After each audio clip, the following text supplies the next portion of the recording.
നമുക്കൊരു ഉണ്ണി, എല്ലാവരുടെയും ഉണ്ണിയായിരിക്കുന്ന ഉണ്ണി ഗുരുവായൂരപ്പൻ്റെ പേര് ഇതിൽ വളരെ രഹസ്യമായിട്ടാണ്. പക്ഷെ അതുകൊണ്ടിപ്പോൾ എന്താ പറയുക, കുഴപ്പമുണ്ടാവില്ലേ? ആ പേരാണ് ഇതിൻ്റെ ലോകത്തിൽ പറഞ്ഞത്. അതിൻ്റെ രഹസ്യമായിട്ട് മതി എന്നത്. അതുകൊണ്ട് ഒരു ഗോശാല വൃത്തിയാക്കിയിട്ട് കച്ചി ഒരുപാടുണ്ട് അവിടെ സ്ഥലങ്ങളിൽ. ഒരു കെട്ടിടത്തിൽ രഹസ്യമായ രീതിയിൽ നന്ദഗോപുരം രോഹിണിയും ദേവകിയും യശോദാദേവിയും ഉണ്ണികളെ എടുത്തുകൊണ്ട് പോയി അവിടെ ഗർഗാചാര്യൻ്റെ ചെറിയ ഗണപതി പോലെയുള്ള ചടങ്ങുകളൊക്കെ ചെയ്തിട്ട് ഈ കുട്ടിയെ എടുത്ത് മടിയിൽ വെച്ച്, അദ്ദേഹത്തിൻ്റെ ആചാരനാണ് സംഘർഷണം. ആ സംഘർഷണനെ എടുത്ത് മടിയിൽ വെച്ചിട്ട് യദൂനാമൃതഭാവൻ, അവരെ ഇവരെയും യോജിപ്പിക്കാനുള്ള ഒരു കഴിവ് സംഘർഷണൻ എന്ന പേര് സകലരെയും രമിപ്പിക്കുന്നത് കൊണ്ട് രാമനെന്നും ബലം വേറിയവനാകിയാൽ ബലരാമൻ എന്നങ്ങനെ ഒരു പേരുകൾ അദ്ദേഹത്തിന് കൊടുത്തു. പിന്നെ കുട്ടിയെ എടുത്ത് ശ്രീകൃഷ്ണനെ എടുത്ത് മടിയിൽ വെച്ചു. വസുദേവസ്യ, ഈ കുട്ടി പണ്ട് വസുദേവന്റെ പുത്രനായി ജനിച്ചത് കൊണ്ട് വാസുദേവൻ എന്നൊരു പേരുണ്ട്. ബഹൂരി സന്ധി നാമാന്, അനവധി നാമങ്ങളും രൂപങ്ങളും ഉള്ള കുട്ടിയാണ്. ഇനി അനവധി നാമങ്ങൾ ഉണ്ടാവും. നിങ്ങളത് നിത്യേന കേൾക്കും. ഈ കുട്ടിക്ക് പുതിയ പുതിയ നാമങ്ങളെ ഉണ്ടായിക്കൊണ്ടേയിരിക്കും. ഇപ്പൊ കൃഷ്ണകാന്തത, അതുകൊണ്ട് ഈ കുട്ടിക്ക് ഇപ്പൊ കൃഷ്ണൻ എന്ന് നാമം വെച്ചു കൊടുക്കുക. നാരായണ സമോ ഗുണൈഹി ശ്രിയാഗത്യാനുഭാവേന, സാക്ഷാൽ മഹാവിഷ്ണുവിന് തുല്യമായ ഗുണങ്ങളോട് കൂടിയവനായിത്തീരും. ആരൊക്കെയാണോ ഈ കുട്ടിയെ സ്നേഹിക്കുന്നത് അവർക്കൊക്കെ ശ്രേഷ്ഠുണ്ടാവും. ദൃഹ്യതീയസ്സത് നശ്യം, ഇതാരാണോ ദ്രോഹിക്കുന്നത് അവൻ നശിക്കും എന്ന് കൂടി പറഞ്ഞിട്ട് ഇദ്ദേഹം നേരെ രാധാദേവിയുടെ ഗൃഹത്തിലേക്ക് പോയി എന്നാണ് ഗർഗഭാഗവത്തിലൊക്കെ പറയുന്നത്. അവിടെ ചെന്ന് രാധാദേവിയുടെ നാമത്തിൻ്റെ അർത്ഥമൊക്കെ ചോദിച്ചപ്പോൾ അവിടെ വെച്ചാണ് രാധാകൃഷ്ണ വിവാഹമൊക്കെ തീരുമാനിച്ചിട്ടോ കഥയൊക്കെ. പിന്നെ ഇവർ രണ്ടുപേരും കൂടി മുട്ടുകുത്തിക്കളി തുടങ്ങിയത്. ജാനുഭ്യാം സഹ പാണിഭ്യാം, അല്ലെ? ശ്രീശിഖബ്രഹ്മർഷി നല്ല കോട്ടാക്ട്. മുട്ടുകുത്തി കൈ കുത്തി ഇങ്ങനെ പോകാം. അപ്പൊ ഈ പൊഞ്ചിലമ്പ് ഇങ്ങനെ കിലുങ്ങണ്ടല്ലോ. അപ്പൊ ഇങ്ങനെ തിരിഞ്ഞു നോക്കുമ്പോൾ എവിടുന്ന് പിടിയും കിട്ടുന്നുണ്ട്. യശോദ ഇങ്ങനെ കുഞ്ഞിക്കാൽ വെച്ച് കാണിച്ചു. പിന്നെ ആരെങ്കിലും വന്നാൽ അണ്ണി ഇങ്ങനെ പറ്റതേ കാണിച്ചത് ഉണ്ടോ? ഇന്ദ്രന്മാരെ കൊതിക്കുന്ന കാലാണെന്നത് എൻ്റെ കുഞ്ഞിക്കാലിൽ കണ്ടുപിടും. അങ്ങനെ ഓരോരോ സൂത്രങ്ങൾ. ശൃംഗി അഗ്നിരമത്ത് ഒരുപാടുണ്ട്. വാള്, അല്ലെ?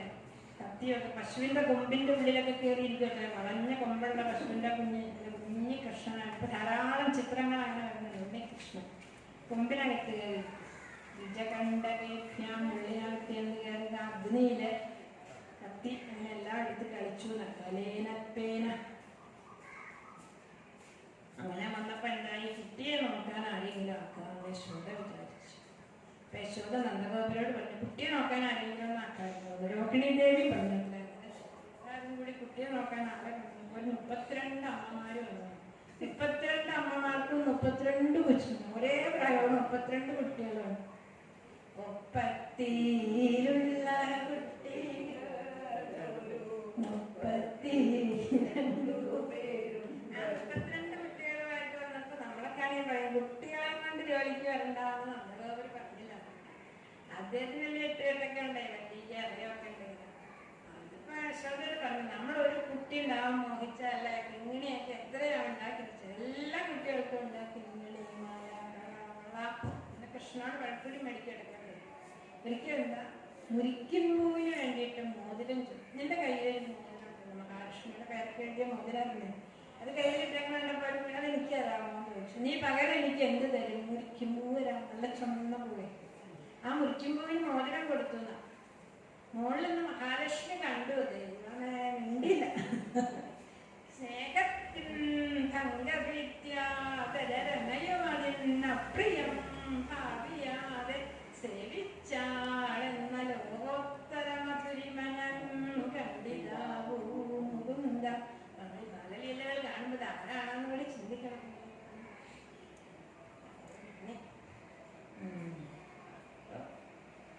അങ്ങനെ കുറച്ച് ദിവസം കഴിഞ്ഞ് കുട്ടികളെല്ലാവരും വളർന്നു തുടങ്ങിയ പിന്നെന്താ ഈ യശോദയ്ക്ക് നല്ല കളിയായി വന്നാൽ മതി. ഓരോരുത്തരായിട്ട് വന്ന് പരാതി പറയാറുണ്ട്. തല മുടയ്ക്കണു, എണ്ണയൊന്നും കാണുന്നില്ല, പാല് മുട്ടിച്ചോണ്ട് ഒക്കെ യശോദ പറഞ്ഞു. അതൊന്നും സംഭവിക്കില്ല, ഇവിടെ ഇഷ്ടം പോലെ മല പോലെ പശുക്കൾ, ഇവിടെ ഇഷ്ടം പോലെ വെണ്ണയും പാലും. ആ കുട്ടിക്ക് അതൊന്നുമേ അങ്ങനെയല്ല. കഥയ്ക്ക് എല്ലാവർക്കും അറിയാമല്ലോ. യശോദ പറഞ്ഞു, ഒരു കാര്യം ചെയ്യും, ഒരു ദിവസം അങ്ങനെ പിടിച്ചു കെട്ടിക്കൊണ്ട് ഗോപി, പ്രഭാവതി എന്ന് പറഞ്ഞൊരു ഗോപി കൃഷ്ണനെ പിടിച്ചു കെട്ടിക്കൊണ്ടുവരും. കയ്യിൽ കെട്ടി ഇങ്ങനെ വലിച്ചു കൊണ്ടുവന്നിട്ട് അവിടെ വരുന്ന നന്ദഗോപുരം എവിടെ നിന്ന് പുരാണം വായിക്കുന്നു. അപ്പോൾ ഒരു വേഗം ഇങ്ങനെ മൂടി ഇട്ടുകൊണ്ടായിരുന്നു പത്രത്തിലൊക്കെ ചെന്ന കാണും. അപ്പോൾ ഒക്കെ മൂടിയിട്ട് അവരുടെ അടുക്കളയുടെ അവിടെ ചെന്ന് യശോദയുടെ മുമ്പിലേക്ക് തള്ളി വിട്ടതേ നിന്റെ മകൻ എന്നൊക്കെ പറഞ്ഞു. അപ്പോൾ എല്ലാവരും ചിരിച്ചു.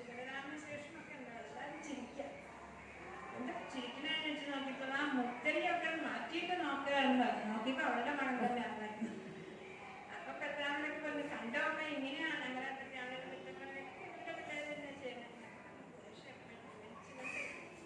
വഴി ചെന്നപ്പോഴേ കൃഷ്ണൻ കൈവെട്ടി തിരിഞ്ഞൊക്കെ കൃഷ്ണനില്ല. അതെ, ഇനി നീ എന്നെ പിടിച്ചാൽ ഞാൻ നിന്റെ ഭർത്താവിന്റെ വേഷം എടുത്തിട്ടുണ്ട്,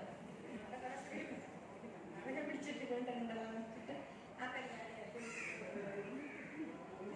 കഥകള് മകനൊക്കെ പറഞ്ഞിട്ടുണ്ട്. കൃഷ്ണ നീ ആരാണ് ചോദിച്ചപ്പോ ഞാൻ ബലഭദ്രാനുജാല, എന്നെ പേടിക്കണം, എനിക്കൊരു ഏട്ടനുണ്ട്, ഒരു ബലമുള്ള ആളാണ്. ശരി, നീ ഇപ്പൊ എന്തിനാ ഇവിടെ വന്നത്? ഞാനോ എന്റെ വീടാന്ന് തിരിച്ചു വന്നതാണ്. മന്ദിരൊക്കെ ഒരുപാടുള്ള വീടുണ്ടാവില്ല, മന്ദിരാശങ്കര തേർക്കലത്തിൽ കൈയിട്ടതാ. അതെന്റെ പശുക്കുട്ടിയെ കാണാൻ പോയി, പശുക്കുട്ടിയെ കാണുമ്പോയ തേർക്കലത്തിലാ കുന്തം പോയാ അതിൻ്റെ ഇടയ്ക്ക് പാലൊക്കെ ഇങ്ങനെ കണ്ണിലേക്ക് അടിച്ചു വിടും. ഇപ്പൊ അവരുടെ കണ്ണിന് രോഗം ഉണ്ടെങ്കിൽ ഒരുപാട് തമാശകൾ ചെയ്തുകൊണ്ട് ഹൃദയം അഭിമുഷിത്വാഹം അങ്ങനെ ഹൃദയത്തിനെ അവർ മത്സരിക്കുകയാണ് ചെയ്യുന്നത്. കളിലൂടെ ഈ സ്ത്രീകൾക്കും അമ്മമാർക്കും ഒക്കെ ഒരുപാട് വിലക്കുകൾ ഭഗവാൻ തന്നെ ഉണ്ടാക്കി വെച്ചത്. അത് മുഴുവൻ തട്ടിക്കളഞ്ഞിട്ട് അവരുടെ അടുക്കള കൂടി ഏകത യശോദയ്ക്ക് മോഹമായിരുന്നു, എൻ്റെ അടുത്തൊന്നും കാണിക്കണില്ല. യശോദ ഇത് കളഞ്ഞപ്പോ യശോദയുടെ തരത്തിലും പൊട്ടിച്ചു. അവിടെ പരിപാടി ഒന്നും നടന്നില്ല. യശോദ പിടിച്ചു, ഓടി പിടിച്ചു. എൻ്റെ ആശ കയറും കൊണ്ട് പോയിട്ട് പിടിച്ചു. അങ്ങനെ പിടിക്കാൻ പറ്റുമെന്ന് മേൽക്കൊണ്ടിരുന്നു. എൻ്റെ അമ്മയാകുമ്പോൾ ഞാൻ എന്താ ചെയ്യാം. ആ പാശം അങ്ങനെ ആയിരുന്നു എങ്കിൽ പാശം കൊണ്ട് എന്നിട്ട് ബന്ധിക്കാൻ പറ്റിയത്. ബന്ധിക്കാൻ നോക്കിയപ്പോൾ വളരെ എളുപ്പമാണെന്ന് വെച്ചൊരു കയറിട്ട് വെള്ളിനോട് ചേർത്ത് കെട്ടിയിടാൻ നോക്കി. അപ്പൊ ഇങ്ങനെ രണ്ട് പേരിൽ തീളം പോകാതെ കൊണ്ടുവന്നു.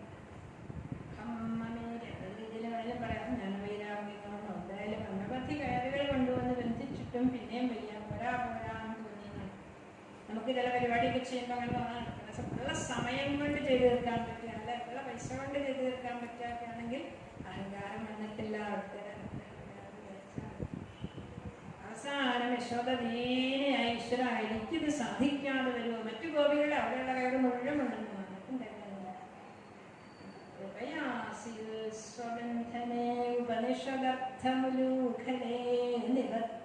ഋഷീശ്വരന്മാരൊക്കെ യശോദയെ പുകഴ്ത്തി, ഞങ്ങൾ ഇനി എത്ര ഉപനിഷത്തൊക്കെ നോക്കിയില്ല എന്നൊക്കെ പറഞ്ഞിരിക്കുമ്പോഴേ സുഖമായിട്ട് കെട്ടിയിട്ടുണ്ട്. അപ്പം ഞാൻ അത് കണ്ടുകൊണ്ടിരിക്കാമോ. അങ്ങനെ കെട്ടിയിട്ടില്ല കഴിഞ്ഞപ്പോൾ യശോദയ്ക്കും ചെറിയ അഹങ്കാരം വന്ന് യശോദ പുറത്തേക്ക് പോയ സമയത്ത് ഭഗവാൻ ഉരലും വലിച്ചു ചെന്ന് രണ്ട് മരുതവൃക്ഷങ്ങളെ അവിടെ വെട്ടി. അത് രണ്ട് ധനജന്മാരുടെ എന്തിനായിരിക്കുന്ന കുബേരന്റെ പുത്രന്മാരായ നലകൂപര മണിഗ്രീവന്മാരായിരുന്നു. അവര് മരങ്ങളായിത്തീർന്നു. മദ്യപാനം ചെയ്തവര് വളരെയധികം ഓവറായിപ്പോയി. ഒരുപാട് സ്ത്രീകളോടുകൂടി ഗംഗയിലവിടെ കുളിച്ചുകൊണ്ട് നിൽക്കുന്ന നാരദ മഹർഷി അവിടെ വന്നിട്ട് ഇവരാരും കണ്ടതായിട്ട് കാണിച്ചില്ല. നാരദ മഹർഷി പറഞ്ഞു, ഇവർക്കൊരു ചെറിയ ചികിത്സ, ദാരിദ്ര്യം പരമഞ്ജനം. അങ്ങനെയാണ് ചിലർക്ക് കണ്ണില് തെളിച്ചില്ലാണ്ട് വന്ന ദാരിദ്ര്യമാകുന്ന അഞ്ജനം അതോർക്കഥസ്ഥാപരതാം, ഇവരുടെ സ്വാതന്ത്ര്യം കുറയ്ക്കാമെന്ന് പറഞ്ഞുകൊണ്ട് മരങ്ങളായിപ്പോട്ടെ എന്ന് ചോദിച്ചു. ശ്രീവാസുദേവന്റെ സാന്നിധ്യം ഉണ്ടാവുക, അതുകൊണ്ട് ഭക്തി ഉണ്ടായിട്ട് മോക്ഷം കിട്ടുന്നു. അവര് പൂർണ്ണമായ പുറത്ത് വന്ന് ഭഗവാനെ സ്തുതിച്ചിട്ട് അവർ പ്രാർത്ഥിച്ചു. ഒരു യൂത്താണ്, ഒരു ന്യൂ ജനറേഷനിലൊക്കെ പെട്ടവരായിരുന്നുവെങ്കിലും ഭഗവാനോട് പ്രാർത്ഥിച്ചത് ഞങ്ങളുടെ വാക്ക് അവിടുത്തെ കേൾപ്പിക്കാൻ വേണ്ടിയാണ്. വാണീ ഗുണാനുകഥനെ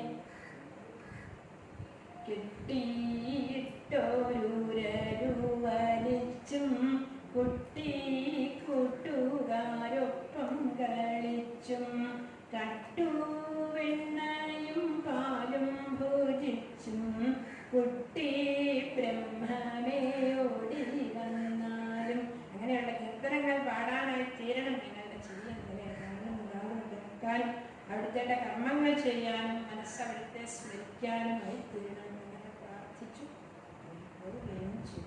ഭഗവാൻ അനുഗ്രഹിച്ചു. ഈ കോലാഹലെല്ലാം കഴിഞ്ഞപ്പോഴാണ് എല്ലാവരും വിവരം അറിഞ്ഞു വന്നു. നന്ദഗോപുരം വന്ന് കെട്ടക്കഴിച്ച് അങ്ങനെ എടുക്കുമ്പോൾ യശോദയെ നോക്കി ഒന്ന് ചിരിച്ചു. നാരായണീയത്തിൽ പറഞ്ഞാൽ യശോദയുടെ മുഖത്തേക്ക് ഒന്ന് നോക്കിയിട്ട് കെട്ടഴിച്ചു. എന്തൊക്കെ അത് നമ്മൾ പറഞ്ഞെന്ന് അറിഞ്ഞുവിടാതെ ശകാരമൊന്നും ഉണ്ടായില്ല. ആ സംഭവം അങ്ങനെ കഴിഞ്ഞപ്പോൾ ഗോപന്മാരെല്ലാം കൂടി അവിടെ സഭ കൂടിയിട്ട് പറഞ്ഞു, ഇവിടെ ഒരുപാട് ദുർനിമിത്തങ്ങളാണ്, നമുക്ക് വൃന്ദാവനത്തിലേക്ക് പോവാം. അന്ന് മുതൽ തുടങ്ങിയത് എല്ലാവരും വൃന്ദാവനത്തിലേക്ക് പോകും. ഇവിടെയൊക്കെ ദുർനിമിത്തങ്ങളാണ്. എല്ലാവരും അവിടെ ഇന്നും ഭഗവാന്റെ ലീലകൾ അങ്ങനെ തന്നെ നടന്നുകൊണ്ടേയിരിക്കുന്നു. ആ മണ്ണിലൊക്കെ കിടന്ന് ഇങ്ങനെ ഉരുളാണ് പോകുന്നത്. അങ്ങനെ വൃന്ദാവനത്തിലെ എല്ലാ സാധനങ്ങളും അടിച്ചു കെട്ടി വണ്ടികളിലാക്കി ഭഗവാന്റെ വാക്കുകളൊക്കെ കേട്ടുകൊണ്ട് ഗോപന്മാരെല്ലാവരും വൃന്ദാവനത്തിലേക്ക് പോയി. അവിടെ അർദ്ധചന്ദ്രാവതിയിലെ വീടുകളിൽ നിന്നിട്ട് താമസിച്ചപ്പോൾ ഭഗവാൻ രസമുണ്ട്. കഥപോലെ പറഞ്ഞായിരുന്നു. ഭഗവാന്റെ വിദ്യാഭ്യാസത്തിനയക്കാനാണ് നന്ദഗോപുരം വിചാരിച്ചു. രാജാവിന്റെ പുത്രനാണ്. വിദ്യാഭ്യാസം ജയിച്ചാൽ രാജാവാകാനുള്ള ഭഗവാൻ അകപ്പഴി ഈശ്വരന് പോയി ഇതൊക്കെ പഠിക്കണ്ട, ഈ കെമിസ്ട്രി സയൻസ് ഒക്കെ പഠിക്കാൻ. അപ്പൊ നന്ദഗോപുരം എന്ന് പറഞ്ഞപ്പോ ഒരു ദിവസം പോയി സ്കൂൾ സഞ്ചിയൊക്കെ എടുത്തുകൊണ്ട് പോയി. അവിടെ തന്നെ കണ്ട ഈ കൃഷ്ണ കണ്ടോടി എല്ലാ കുട്ടികളും എല്ലാം നന്ദഗോപുരത്തും ഭഗവാന്റെയും വിളിച്ചു കണ്ട് കുട്ടികൾ അതിനെ ഇങ്ങനെ കളിച്ചു നടന്നു. പിറ്റേ ദിവസവും പോകണ്ടേ ശോധന ബോട്ടിലും എല്ലാം എടുത്തു വെച്ചു. നന്ദഗോപുരോടൊപ്പാരോ പറഞ്ഞു, അവിടെ ഒരു സന്യാസിയുണ്ട്, ആ സന്യാസിയോടൊന്ന് ചോദിച്ചിട്ട് മതി, ഇന്നലെ പോയിട്ട് ഈ കുട്ടി ഒന്നും പഠിച്ചിട്ടില്ല. ചെന്ന് ചോദിച്ചപ്പോ സന്യാസി പറഞ്ഞു, അത് ഈ കുട്ടിയുടെ വിദ്യാഭ്യാസം ഇവിടെ അല്ല, അങ്ങ് കാശിയില സന്ദീപനിയിലെടുത്തപ്പോ കാണണം. ഇപ്പൊ ഈ കുട്ടിയെ വിദ്യാഭ്യാസത്തിനൊക്കെ വിട്ടാൽ അവിടെ ഇങ്ങനെ കൺസന്റെ ആളുകൾ സ്കൂളിൽ നിന്നുള്ള പ്രശ്നമാവും. അതുകൊണ്ട് ഇപ്പൊ പോകണ്ട, കുലത്തൊഴിൽ ചെയ്തോട്ടെ. അതിവിടെ എന്ന് പറഞ്ഞപ്പോ നന്ദഗോപുരത്തിനാണ് വിഷമായി. അന്നേരം ഉണ്ണി ഓടത്തോടെ കണ്ണന്റെ ചുറ്റും പശുക്കളും വല്ലവ പെണ്ണുങ്ങളും തിങ്ങി നിന്നിടുന്നു. കണ്ണൻ ഓടക്കോട് ഒഴിയാൻ പശുക്കളെല്ലാം വരുന്നു. അത് കണ്ടപ്പോൾ നന്ദഗോപുരക്ക് ആശ്വാസം. എന്തായാലും കണ്ണനെ മറ്റുള്ളവരുടെ രക്ഷയിൽ നന്ദഗോപുരം അയച്ചു. മറ്റു കുട്ടികളൊക്കെ നന്ദഗോപുരുടെ പുത്രനെ രക്ഷയാക്കി വെച്ചു. അങ്ങനെ കഴിഞ്ഞത് വത്സഭഗവധം കഴിഞ്ഞു. പൂതന മരിച്ചതിന് ശേഷം വത്സാസുരനും ബകാസുരനും ഭഗവാനെ കൊല്ലാനായിട്ട് വന്നു. കപട പശുക്കുട്ടിയുടെ വേഷത്തിൽ വത്സാസുരൻ വന്നു. വത്സാസുരനെ അപ്പൊ തന്നെ വൈകുണ്ഠത്തിലേക്ക് എറിഞ്ഞു കളഞ്ഞു ഭഗവാൻ. ബകാസുരൻ ഭഗവാനെ വിഴുങ്ങി. ആ ബകാസുരനെയും ഇവരൊക്കെ ശാപം കിട്ടി ഓരോരോ രീതിയിൽ വന്നവരെ. ഏതോ ജാജലി മഹർഷിയുടെ ആശ്രമത്തിൽ ചെന്ന് മത്സ്യം കൊത്തി തിന്നുന്ന ഒരു ബലമായിട്ടൊരു അസുഖം. ബലത്തിൽ അതുപോലെ ഇങ്ങനെ ചൂണ്ടയിട്ട് മീൻ പിടിക്കുന്നു. മഹർഷിക്ക് ദേഷ്യം കൊണ്ട് മഹർഷി ചോദിച്ചു, നീ അടുത്ത ജന്മം ഒരു ബലമായി തീരണം. അങ്ങനെയുള്ള അസുരൻ അഘാസുരൻ മഹർഷിമാരെ പരിഹസിച്ചപ്പോൾ നല്ലൊരു ഗന്ധർവനായിരുന്നു അദ്ദേഹം. പാമ്പായിപ്പോയി. അഘാസുരന്റെ വായിൽ കടന്ന് കുട്ടികളോടുകൂടി ഭഗവാൻ പ്രവേശിച്ച് അഘാസുരന്റെ മൂർധാവ് കിടന്നു നോക്കി. അപ്പൊ അഘാസുരന്റെ ജീവൻ ഭഗവാനിൽ ലയിക്കുന്നത് പ്രത്യക്ഷമായിട്ട് ബ്രഹ്മാവ് കണ്ടു. കുട്ടികളെയൊക്കെ ജീവിപ്പിച്ചു ഭഗവാൻ.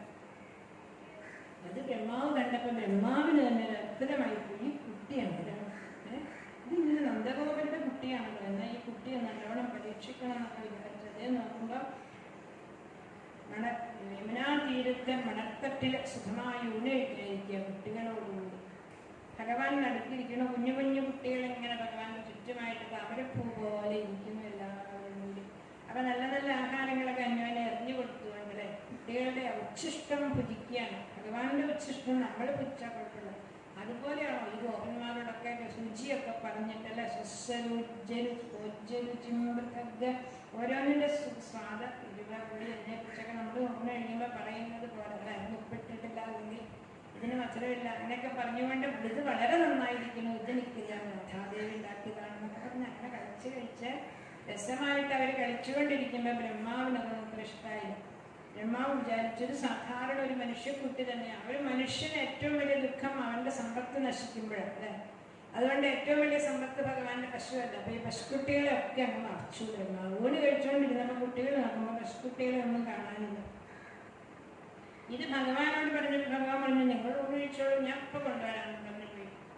ഭഗവാൻ പോയി കഴിഞ്ഞപ്പോൾ ഈ പശുക്കുട്ടികളെ മറച്ചു. ബ്രഹ്മദേവൻ മറിച്ചിട്ട് സത്യലോകത്തിലേക്ക് പോയി. പശുക്കുട്ടികളെയും കൂടി ഭഗവാൻ തിരിച്ചു നോക്കുമ്പോൾ അതും കാണാൻ ഇപ്പൊ കാണുന്നില്ല. ബ്രഹ്മാവ് പരീക്ഷിക്കാൻ വേണ്ടി ചെയ്യാണ്. പക്ഷെ ഈ കുട്ടികളുടെ അമ്മമാരെ എന്നെ ഏൽപ്പിച്ചിരിക്കുകയാണ്. അതുകൊണ്ട് അവരോടുള്ള ഒരു കടപ്പാടെന്ന നിലയിൽ ഭഗവാൻ അവരുടെ എല്ലാം രൂപം താവന്തു വത്സവ വത്സകാത്മക കുട്ടികളുടെ രൂപം, അവരുടെ കൊമ്പ്, കുഴല്, വടക്കുഴല്, എന്തെല്ലാം വേഷങ്ങൾ അവരുടെ കൈ, അതെല്ലാത്തിൻ്റെ രൂപം ഭഗവാൻ സ്വീകരിച്ചു. അതെല്ലാം ചെറിയതായിട്ട് പോലും ഭഗവാൻ അവധി അങ്ങനെ പോലും ഭക്തന്മാർക്ക് രക്ഷ ചെയ്യും ഭഗവാൻ എന്നാണ്. അങ്ങനെ ഒരു കൊല്ലക്കാലം ഭഗവാനോട് കൂടി വീണ്ടും കളിച്ചു. അപ്പൊ ബ്രഹ്മാവ് ഇവിടെ വന്ന് നോക്കുമ്പോഴത്തേക്കും വീണ്ടും അവർ കളിച്ചുകൊണ്ടേയിരിക്കുന്നു. ബ്രഹ്മാവിന്റെ സഭയിൽ വല്ല ബ്രഹ്മാവ് മറച്ച കുട്ടികൾ അവിടെ കിടക്കുന്നു. ഇതിലേതാണ് സത്യം എന്ന കാര്യത്തിൽ ബ്രഹ്മാവിന് സംശയമാണ്. ചെറിയൊരു സംശയം ബലരാമസ്വാമിക്ക് ഉണ്ടായിരുന്നു. ഒരു ദിവസം അവര് കളിക്കും, ശ്രീകൃഷ്ണനോട് കൂടി കളിക്കുന്ന പശുക്കുട്ടികൾ വളരെ വലിയ പശുക്കുട്ടികളാണ്, 4 മണികൾ. അപ്പോൾ മറ്റു പശുക്കൾ ഇവിടെ വന്നിട്ട് ആ വലിയ പശുക്കുട്ടികൾക്ക് മുലപ്പാല് കൊടുക്കുന്നത് ഭഗവാൻ തന്നെയാണ് ഈ പശുക്കുട്ടികളായിട്ട് വന്നിരിക്കുന്നത്. ചെറിയ പശുക്കുട്ടികളെക്കാൾ കൂടുതൽ സ്നേഹം ഇതുപോലെ അമ്മമാർക്കും, ഗുരുവായ കൃഷ്ണന്റെ കൂടെ കളിക്കുന്ന കുട്ടികളോടാണ് അമ്മമാർക്ക് കൂടുതൽ സ്നേഹം. മുലപ്പാല് കുടിക്കുന്ന കുഞ്ഞു കുട്ടികളുണ്ട്, അതിനേക്കാൾ കൂടുതൽ. ഇത് ബലരാമസ്വാമി ഇങ്ങനെ ചിന്തിച്ചു, ആരുടെ മായയാകുന്നു എന്നിങ്ങനെ ചിന്തിച്ചപ്പോൾ ഭഗവാനോട് ചോദിച്ചു. ഭഗവാൻ നോക്കാൻ പറഞ്ഞു, ഇതിപ്പോ എല്ലാം കൃഷ്ണമയമായിട്ട് ദൗത്യയുടെ മായ തന്നെയാണ് എന്ന് മനസ്സിലാക്കി. അത് പറഞ്ഞു കൊടുക്കാതെ തന്നെ ബലരാമന് മനസ്സിലായി. എന്നാൽ ബ്രഹ്മദേവനത് മനസ്സിലായി. അപ്പൊ ഭഗവാൻ ഇങ്ങനെ നോക്കി നിൽക്കുമ്പോൾ എല്ലാവരും മഹാവിഷ്ണു രൂപങ്ങളായിട്ട് അങ്ങനെ വൃന്ദാവനം മുഴുവൻ വിഷ്ണു രൂപങ്ങളായിട്ട് കണ്ടു. ചതുർഭുജാ ശംഖചക്രഗദാരാജീവപാണയ കിരീടിന കുണ്ടലിനോ ഹാരിണോ വനമാലിന, അങ്ങനെ ശ്രീവത്സാംഗങ്ങളെല്ലാം ഉള്ള എല്ലാ മഹാവിഷ്ണു രൂപങ്ങളെ കൊണ്ട് വൃന്ദാവനം നിറഞ്ഞു. അവരുടെ എല്ലാ നാഭീകമലത്തിലുള്ള ബ്രഹ്മാവ് വരുന്നു. സത്യജ്ഞാനാനന്ദ ആനന്ദമാത്രൈക രസമൂർത്തയ. കണ്ടെന്തായി ബ്രഹ്മാവിന് എന്താണ് സത്യം, എല്ലാം ഒരു പരിഭ്രമമായിപ്പോയി. ശിശുത്വനാട്യം. പിന്നെ നോക്കുന്ന ഒരു കൊച്ചുകുട്ടി, ഒരു കയ്യിൽ ഉടക്കുഴലും പകുതി കഴിച്ച ചോരുകുളയുമായിട്ട് എൻ്റെ കൂട്ടുകാരെ കാണുന്നില്ലല്ലോ, കുട്ടികളെ കാണുന്നില്ലല്ലോ എന്ന് പറഞ്ഞൊരു കുഞ്ഞു കുട്ടി കരഞ്ഞുകൊണ്ട് നടക്കുന്നു. അതോടുകൂടി ബ്രഹ്മാവിൻ്റെ എല്ലാം തൻ്റെ രൂപം പോയി. എല്ലാ അഹങ്കാരവും നശിച്ചിട്ട് എനിക്കതൊരു വലിയ പടക്കായിരുന്നു. നമുക്കൊക്കെ എപ്പോഴെപ്പോഴും അഹങ്കാരം വരുമ്പോൾ ഓരോ സമയത്ത് ഓരോരോ അടികളായിട്ട് ആ അഹങ്കാരം നശിച്ചു കഴിഞ്ഞാൽ പിന്നെ കള്ളം മാത്രമേ ഉള്ളൂ. അപ്പം എന്തൊരു ആനന്ദമാണല്ലേ. ബ്രഹ്മാവിന് നല്ലതായ ആനന്ദം അനുഭവപ്പെട്ടു. ഉത്ഥായ കൃഷ്ണസ്യ, എഴുന്നേറ്റ് വീണ്ടും വീണ്ടും നമസ്കരിച്ചു. 4 ശിരസ്സും തിരച്ചിൽ ഭഗവാന്റെ പാദത്തിൽ മുട്ടിച്ച് നമസ്കരിച്ചു പ്രാർത്ഥിച്ചു. ഭാഗ്യം.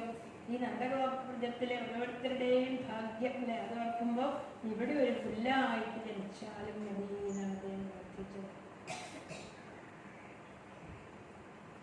ഈ കൊച്ചു പശുക്കുട്ടികളെ പശുപാലപാലകനായിരിക്കുന്ന ഭഗവാന്റെ മഹത്വം മനസ്സിലാക്കാൻ എനിക്ക് കഴിയുന്നില്ല. പിന്നെ വലിയ രൂപത്തിന്റെ മഹത്വം ഞാൻ മനസ്സിലാക്കാൻ കഴിയുക ഈ ഗോപന്മാരിലൂടെ, 10 ഇന്ദ്രിയങ്ങളിലുള്ള ദേവീദേവന്മാർ, കടലിലൂടെ ആ ഭക്തിയിലൂടെ ഈ ഗോപന്മാരും ദേവന്മാരൊക്കെ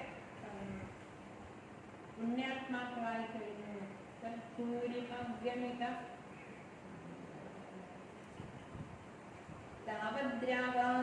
എത്ര കാലം നമുക്ക് ശ്രീകൃഷ്ണ ഭക്തി ഇല്ലാതെണ്ടിരിക്കുന്നതോ അത്രയും കാലമാണ് രാധാദികളൊക്കെ നമുക്കൊരു തടസ്സമാകുന്നത്. ഗൃഹം കാരാഗ്രഹമായി തീരുന്നതും അപ്പോഴാണ്. ഭഗവാനിന്റെ ഭക്തി ഉണ്ടായ കാരാഗ്രഹം തന്നെ അവരുടെ വൈകുണ്ഠം. പ്രപഞ്ചം നിഷ്പ്രപഞ്ചോപി വിഡംബയസി ഭൂതലെ ജാനന്ദയേവ ജാനന്ദു. അറിയുന്നവരറിയട്ടെ. മനസ്സോ വപുഷോ വാച്ചോ വൈഭവം തവ ഗോചര. ഇത്രയും സമയം ഞാൻ അവിടുത്തെ കണ്ടിട്ടും എനിക്ക് അവിടുത്തെ ഒന്നും മനസ്സിലാക്കാൻ പറ്റിയിട്ടില്ല.